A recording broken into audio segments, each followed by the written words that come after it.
Eu creio que Deus nos presenteou, né, como humanidade perdida, Deus presenteou-nos com a salvação através do sacrifício de Jesus. Isso é até bem conhecido.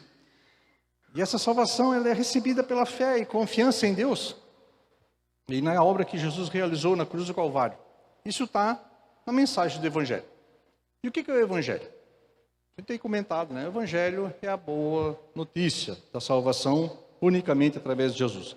E por causa do sacrifício de Jesus, Deus nos perdoa, Deus nos purifica, Deus cura, Deus liberta, Deus regenera, Deus transforma. Deus faz uma obra completa na vida daquela pessoa que aceita essa mensagem transformadora. E também, Deus nos cela com o seu Espírito, nos capacitando a viver essa vida aqui, como um discípulo de Cristo, nos conduzindo para a eternidade. Agora, como é que era a vida original? Quero incentivar você a ler Gênesis 1 e 2, porque para Deus todas as coisas são muito simples, pois Ele está no controle de tudo e nada escapa do conhecimento de Deus. E Deus tinha um propósito lá em Gênesis 1 e 2, criou o ser humano para ser eterno e poder desfrutar da sua presença continuamente. Que bom. Se é bom estarmos aqui reunidos como irmãos em Cristo, como é bom, imagine, na criação, estar na presença do Criador. Certamente maravilhoso. E Deus então tinha definido em sua agenda ter essa íntima criação com o ser criado. Então todos os dias, né, diz a Bíblia, na viração do dia ele estava lá na intimidade, conversando com a sua criação, com os seres humanos. Esse era o propósito da criação de Deus desde o princípio. E Deus fez essas coisas e viu que era bom, porque Deus é bom no que faz. Pode ter certeza, Ele é especialista em todas as coisas. Então Deus deu plena liberdade para o ser criado, o homem e a mulher, mas também deu algumas orientações que eles deveriam, obviamente, seguir.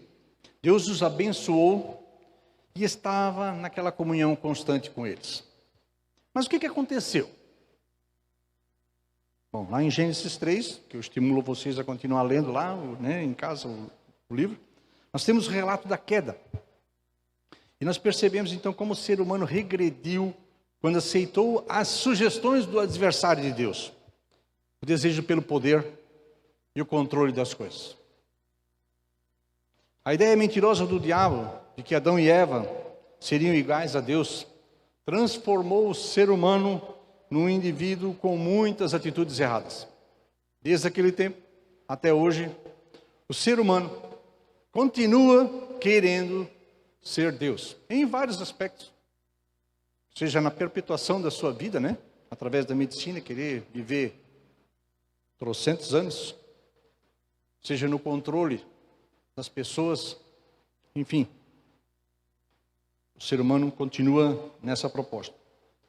Quando isso acontece? Quando está distante do Criador. São consequências da desobediência do ser humano ao Criador. E essa desobediência, então, gerou uma vida pecaminosa constante oferecida pelo diabo. E o pecado tem se proliferado de uma maneira assustadora. O diabo, ele nunca esclarece as consequências que surgirão na vida da pessoa que aceita as suas ideias, as suas mentiras e as suas sutilezas. Ele só conta uma parte. Ele dá aquela enganada, né? Assim como ele falou para Eva, você será igual a Deus. Mentira? Semelhante? Sim. A distinção entre conhecer o bem e o mal. Parou por aí. O diabo continua mentindo para as pessoas. E a Bíblia já nos alerta lá, Romanos 3:23, né? Pois todos os pecados estão destituídos da glória de Deus. A Bíblia é um relato da palavra de Deus que nos alerta do cuidado que nós temos que ter com essa vida que nós recebemos. Mas então Deus decidiu acertar essa situação e nos tirar dessa confusão.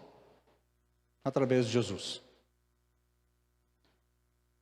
Irmãos, lá no início, Adão e Eva não tinham a menor ideia do que aconteceria. E como eu disse, o diabo cega o entendimento. Continua cegando o entendimento das pessoas para que elas não creiam na proposta do Evangelho, para que elas continuem seguindo a sua vida segundo a sua própria cabeça, envolvendo elas, prometendo-lhes coisas e influenciando a sua mente, induzindo elas ao erro, induzindo elas a se distanciar cada vez mais de Deus. Mas qual a solução para esse problema tão grandioso? Um versículo que costumamos dizer que, se desse para resumir a Bíblia num versículo só, é João 3,16. Deus amou tanto o mundo.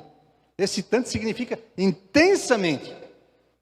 Não só amou, Deus amou. Não, Ele amou ao ponto de entregar. Ele deu Jesus, não só emprestou.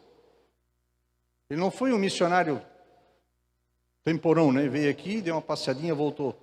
Não, Ele entregou Jesus definitivamente. Jesus estava na eternidade com Deus e aceitou esse desafio de se contextualizar com o ser humano e mostrar o caminho da eternidade. Então, Deus amou tanto o mundo que deu seu Filho unigênito para que todo que nele crer não pereça. Tem uma consequência aqui do pecado, porque quem vive no pecado vai perecer. Isso não é um engano, é uma clareza. A palavra de Deus não deixa dúvida. Mas aquele que crer, diz, terá a vida eterna. É uma escolha. Quer perecer eternamente ou ter a vida eterna? Em 1 Timóteo 2, 3 e 4, olha só, porque Deus, você tem desejos? A picanha suculenta, é um bom desejo, né? Sorvetinho depois, né? Oh, beleza. Banho de mar, respirar o ar do Rio do Cedro, né? Enfim, tem várias coisas, passear, né? Viajar, tem vários desejos interessantes. Tem desejos não tão interessantes, né? Que fazem parte do ser humano, e aí você opta aceitar ou não. Mas Deus tem desejo também. E qual é o desejo de Deus? A Bíblia diz o quê? Isso é bom e agradável perante Deus, nosso Salvador. Ele, o quê? Deseja que todas as pessoas, não é só os bonitinhos, não é só os cheirosinhos, não é só os religiosos, ele diz que todas as pessoas sejam salvas e cheguem ao conhecimento da verdade. Tem algumas as versões que diz ao pleno conhecimento da verdade. E sabe o que quer dizer isso? Acho interessante essa versão que diz o pleno conhecimento da verdade. Porque, por exemplo, é verdade que você tem que vir ao culto? É uma verdade. É verdade que você tem que ler a Bíblia? É uma verdade. Parou por aí? Essa é uma verdade. Não, querido, você vai no culto. Lê a Bíblia. Ora de vez em quando. E tá bom. É verdade? Não, é meia verdade. E uma meia verdade é uma mentira inteira. Porque não adianta você só vir em culto. O culto não resolve. O que resolve é um relacionamento com Jesus. Culto faz parte da vida da igreja. Cristão sem igreja não é cristão, não se engane. Eu vejo pelo YouTube, legal que você está no YouTube, querido, mas vida de igreja sentir cheiro de ovelha. De vez em quando, tudo bem. Agora a ovelha tem que sentir cheiro de ovelha. Porque na eternidade não vai ter YouTube. Entendeu? Então fica ligado. São artimanhas que o inimigo vai colocando e a gente vai se acostumando. E vai se acostumando, não é por aí. É um desejo que Deus, que sejam salvas todas as pessoas. Então vir ao culto é bom.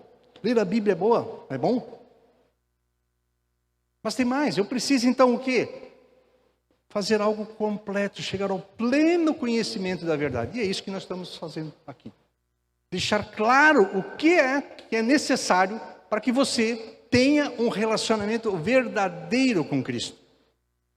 o processo do começo ao fim. Deus não deixou a Bíblia para nos confundir, queridos. É o ser humano que tem usado a Bíblia para confundir. Por isso que tem essa miscelânea de religiões por aí. Mas Deus, na sua infinita graça, usa todas as coisas, né? Glória a Deus por isso. Assim como também tem muitas famílias, tem muitos ministérios e Deus vai usando. Deus não está preocupado com placa. Deus não está preocupado com o pastor X ou Y. Não faz diferença. Deus está preocupado que a sua palavra seja pregada e o propósito de Deus vai se cumprir. Com a igreja X ou Y, com o pastor X ou Y, o propósito de Deus vai se cumprir. Ou eu faço parte, ou eu fico só assistindo. Mas o importante é que Deus nos convida, Deus deseja que você seja salvo para absorver esse conhecimento da verdade. E veja, Deus não está nos acusando de pecados. Deus não nos acusa. O Espírito Santo, ele nos convence do pecado. A escolha é nossa. Assim como Deus tem o desejo de salvação, e você tem o desejo da sua escolha. Ele está dizendo que Ele te ama intensamente. E Deus não só falou que ama, mas Ele demonstrou na prática seu amor entregando Jesus. E Ele então resolveu o problema da separação nossa por nossa condição de pecado. E aí, Deus deseja que também todos entendam a mensagem da salvação. Não uma parte da mensagem, mas a mensagem completa. Todos nós estamos na agenda de Deus. Queira ou não, você está lá, tem um compromisso. E Deus está esperando. Já deixou Deus esperando? Sobrou um espacinho no final do dia e eu oro a Deus. Coisas importantes, nós arranjamos tempo. Então, precisamos arranjar tempo. Todos têm 24 horas. Aí não, mas eu não tenho tempo. Mentira do diabo. Tem tempo sim. Se organiza, porque Deus fez o mundo bem organizadinho. Ele está demonstrando que nós devemos, como filho dele, ser organizados. De começo, meio e fim. Então ele quer ter um compromisso, mas não um compromisso passageiro. Ele quer ter um compromisso eterno. A igreja é parte de um processo para a eternidade, queridos. Não é um propósito de religião. Um clube social onde as pessoas se dão bem, não bebem, não fumam, não jogam, não sei o quê. Não é isso. É um período de aperfeiçoamento da nossa vida. E por isso precisamos uns dos outros. Para nos cobrar em amor, para nos estimular uns aos outros a crescer na fé em Cristo. Mas Deus, em seu infinito amor, nos presenteou então com a sua vida, a vida do seu Filho amado, Jesus. Isso, sabe o que é? É graça. E o que é graça? É um presente que nós não merecíamos. Mas Deus nos deu porque Ele nos ama. Que legal. Já recebeu algum presente sem merecer? Quando criança, provavelmente, né? Porque Deus é bom e os pais também fazem isso. Um sacrifício único e perfeito, realizado através da cruz. Que sacrifício, queridos. Quando chegar, agora nós estamos terminando de setembro, né? Chega Natal, todo mundo fica muito sensível, né? As canções natalinas, é aquela coisa toda. Aí você olha no Netflix, tem trocentos mil, né? Estou exagerando, né? Mas tem um monte de filme de Natal. Nada sobre Jesus. Só Papai Noel, isso, aquilo. Confusão geral. Um ou outro, dois, três, enquanto tem milhares. Nada contra os efeitos da coisa, né? De pinheirinho, quer enfeitar, tudo bem. Agora, a essência disso é que as pessoas passam por processos, por períodos de tempos em tempos, e não percebe que daqui a pouco o Natal eterno chegou. Jesus está voltando, e aí? Jesus voltou, passou. Minha decisão, o que eu fiz da minha vida? Só em Jesus você terá perdão dos pecados. Aquela tão desejada transformação de vida, né? E não é assim, pá, como João Pedro saiu dali perfeito. Não, é um processo, a vida toda. É um processo de transformação, dia a dia nós somos transformados. Até a glória do Senhor. Essa ação é contínua, contínua, contínua, porque Deus nos perdoou no passado, perdoa-nos no presente e vai nos perdoar no futuro. Porque Ele nos ama. Entenda isso, Deus te ama. Não interessa se você é bom ou mal, Ele te ama. Ele decidiu amar. Isso já é o suficiente. Seria, né, o suficiente para me render a Ele e querer experimentar esse amor. O que eu preciso fazer? Vir aos cultos? Sim. Assumir um desafio? Sim. Mas Atos 2:38 já respondeu isso. O apóstolo Pedro chegou lá, o pessoal estava ouvindo a mensagem e ele disse: arrependam-se e cada um de vocês seja batizados em nome de Jesus Cristo. Para o quê? Para perdão dos pecados. E receberão o dom do Espírito Santo. Também em Atos 2:41 diz: os que aceitaram a mensagem foram batizados e naquele dia houve um acréscimo de cerca de 3.000 pessoas. Então, uma pessoa, 3.000, 10.000, a alegria é a mesma, porque é a obra de salvação realizada em Jesus Cristo. Agora veja só o que Romanos 10:8-10 diz. A palavra está perto de você, está em sua boca, em seu coração. Isto é a palavra da fé que estamos proclamando. Se você confessar com a sua boca que Jesus Cristo é o Senhor, e crer em seu coração que Deus o ressuscitou dentre os mortos, será salvo. Pois com o coração se crê para a justiça e com a boca se confessa para a salvação. Então é preciso ouvir, é preciso crer, é preciso reagir a essa mensagem do Evangelho. Reconhecer que o pecado separou você de Deus, porque Ele é santo. Então se arrepender dos seus pecados e decidir: vou mudar a minha vida. Preciso mudar a direção da minha vida.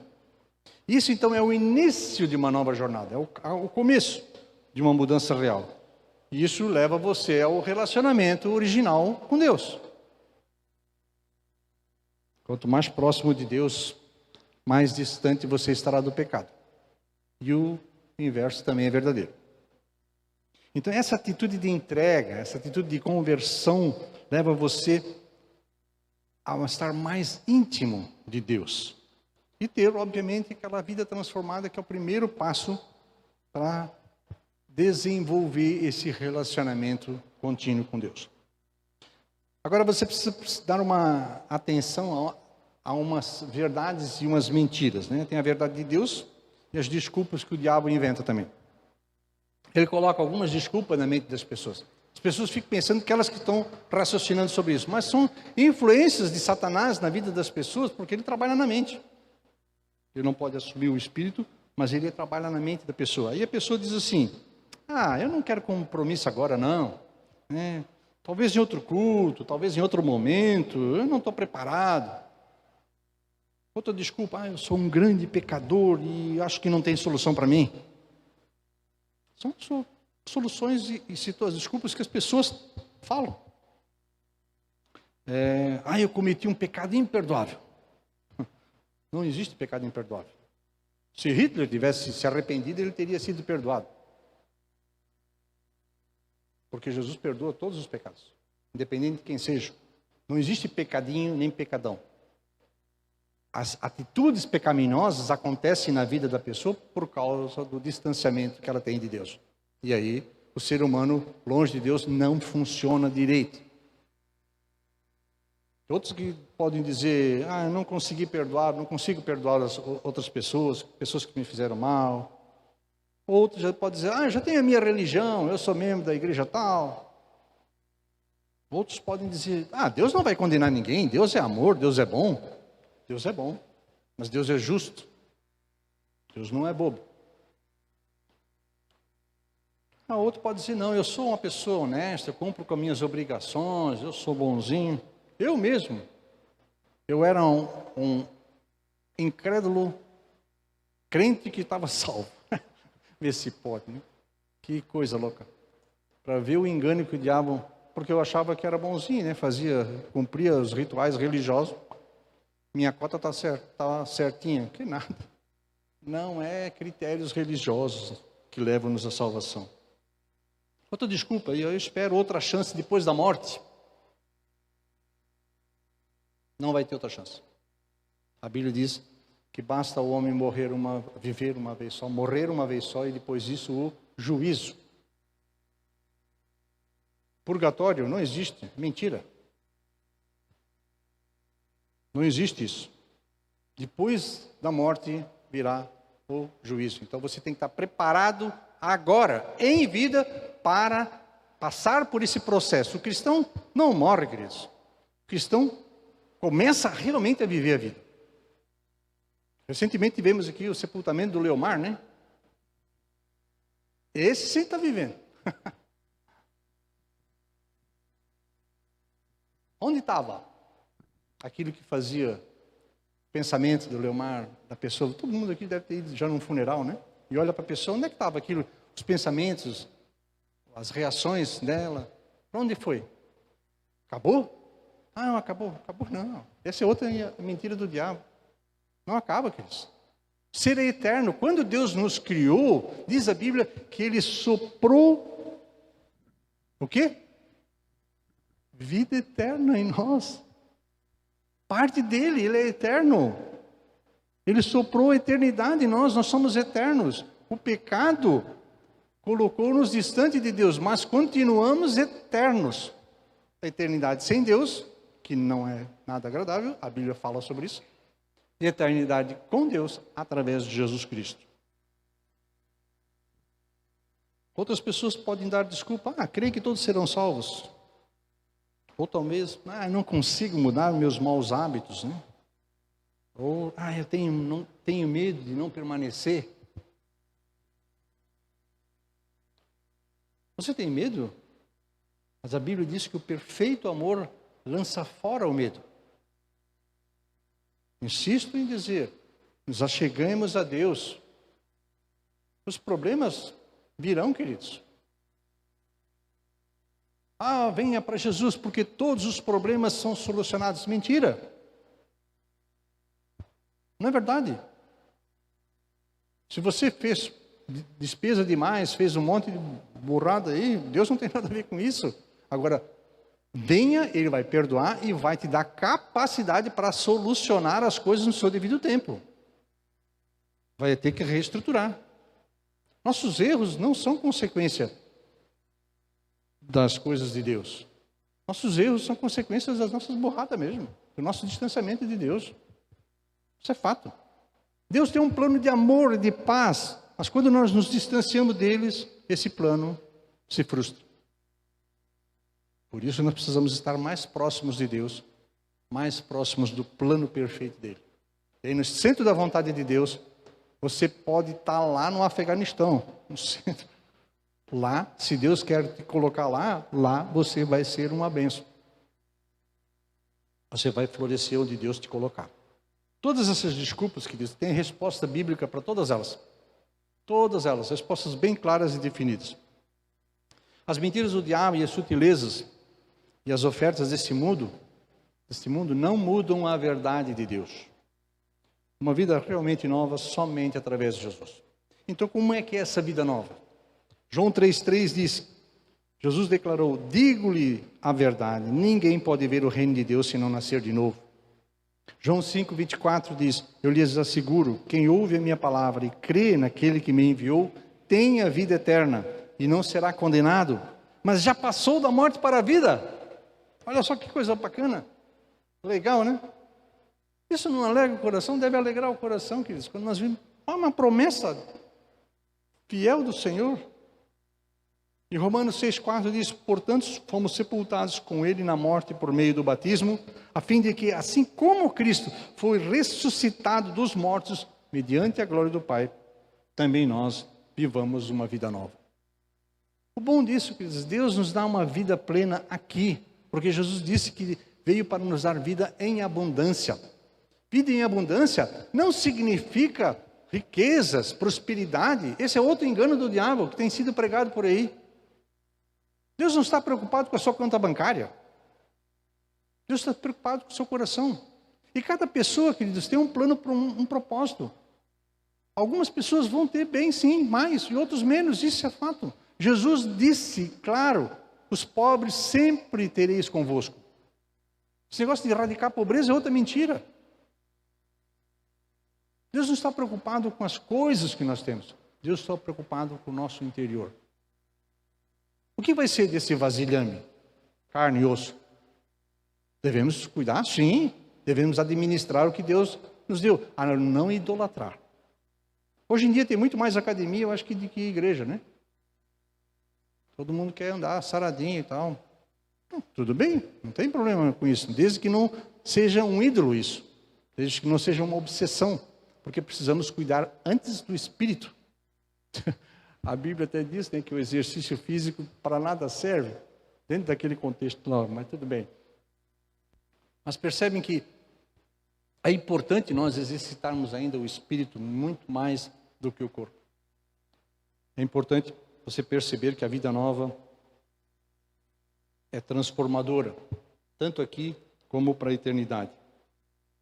Então você vai passar pelo novo nascimento, terá certeza da salvação em Jesus Cristo, vai receber poder do Espírito Santo e terá as instruções da palavra de Deus para perseverar na fé.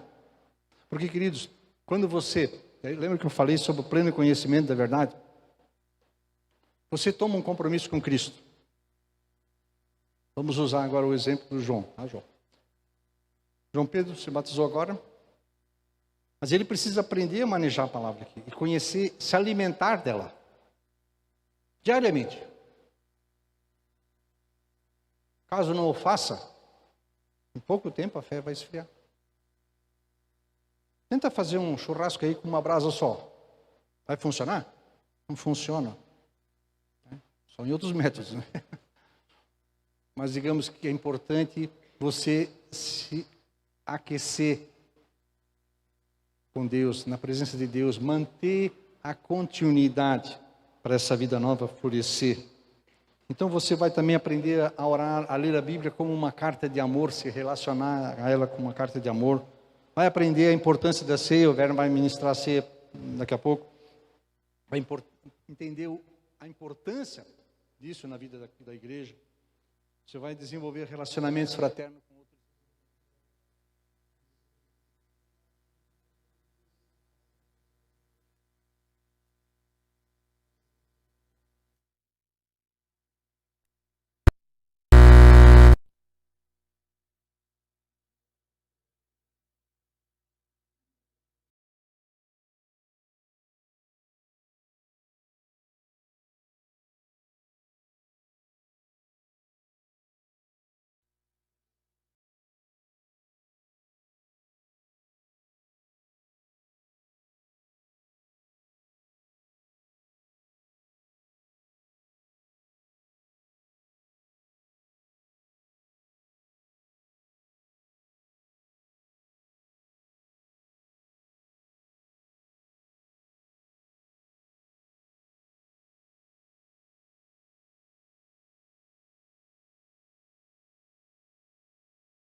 Em Deus.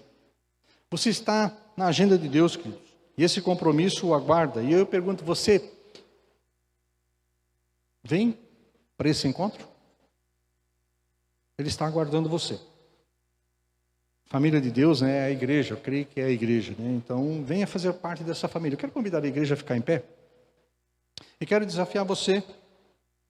E veja, não tem constrangimento nenhum. Se você quer agora, tudo bem. Se você não quer, não entendeu, procure-nos mais tarde. Nós vamos só fazer um breve desafio. Eu quero convidar você a vir aqui à frente. Eu quero orar com você. Sem mais delongas. Temos outras coisas a fazer. Mas o importante é que se você entendeu a mensagem do Evangelho, não deixe para amanhã. Coríntios diz que hoje é o tempo oportuno, né? Hoje é o dia da salvação. Então, se você entendeu a mensagem do Evangelho, eu não sei aqui totalmente quem são as pessoas que já têm um compromisso com Cristo, né? Mas Deus conhece o seu coração. E se você é um religioso, se você pode até ser um membro da igreja e está distante de Deus, vai saber, né? Nosso propósito é que a gente tenha essa intimidade com Cristo. Então, eu quero desafiar você a vir aqui à frente, eu quero orar com você e depois nós damos continuidade nos estudos. Hoje não teremos uma música, mas eu quero que você reflita sobre aquilo que nós cantamos como igreja. Te amamos, Jesus. Te amamos. Você ama Jesus? Quer experimentar o amor de Jesus? Então venha aqui à frente e vamos orar com você para que você entenda o compromisso de uma nova vida com Cristo e assim estar inserido na agenda de Deus continuamente.